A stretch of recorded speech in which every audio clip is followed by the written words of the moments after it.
Hello guys, how are you doing? Israel Adesanya just destroyed Robert Whittaker in the second round. It was just a devastating KO, man. Like I didn't expect it to get to this point. I expected it to get to round five, and then end the fight, and then they go to decision. But man, it was just devastating.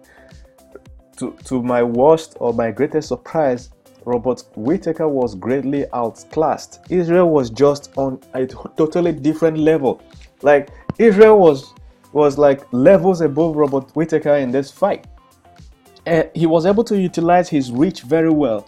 Israel was doing some pretty dangerous things that were cool. Like after you watch each move that Israel does, you'll be like, this thing is actually very dangerous. Like Whittaker could take advantage, but then after some minutes, you'll be like, well, what he did actually made sense. So what Israel does was Whittaker will attack. You understand? If Whittaker attacks, Israel runs away. If Whittaker attacks, Israel runs away. Then this forces Whittaker to overextend, overreach. So when Whittaker overreaches, Israel stands his ground, pulls his head back like Muhammad Ali, and throws punches from that position. Like Israel bends over at his waistline and throws punches from his waistline. It was crazy, crazy stuff. So Whittaker was just missing punches by fractions of an inch. You know what I mean? He was just by the hair's breadth. He was just missing punches narrowly. And then Israel will land. When I saw Israel do it 2 or 3 times, I knew that this is how Israel is gonna win this fight. So after the first round, just at the last second of the first round, Israel would have ended this fight in round one. But what happened was that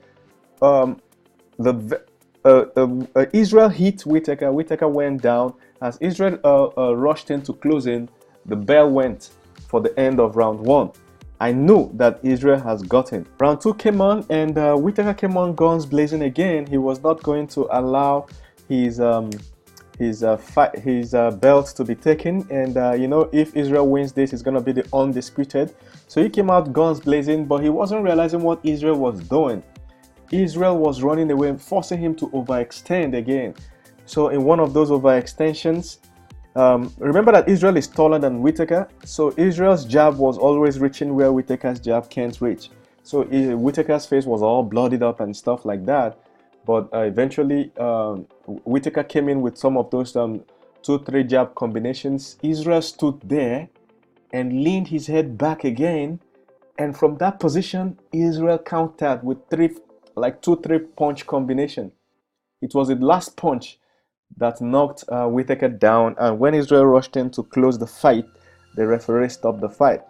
Now I'm gonna get you the video to this fight. What you're gonna do is to click the red subscribe button below to subscribe, so that anytime I make a new video, you will be the first to get a notification. Then you can scroll down, further down, you will see the link in the first comment to watch the full fight. All right, so Israel is now the undisputed UFC middleweight champion, and this is just 2 years into his UFC career. So who knows how long he's gonna reign, but man, Israel is on top of his game right now. And if you notice, before this fight, he was so lean. So I knew that he was lean because he wanted to manage his movement properly. Let me know what you think. Don't forget to like and subscribe to this channel so that anytime I make a new video, you will be the first to get a notification.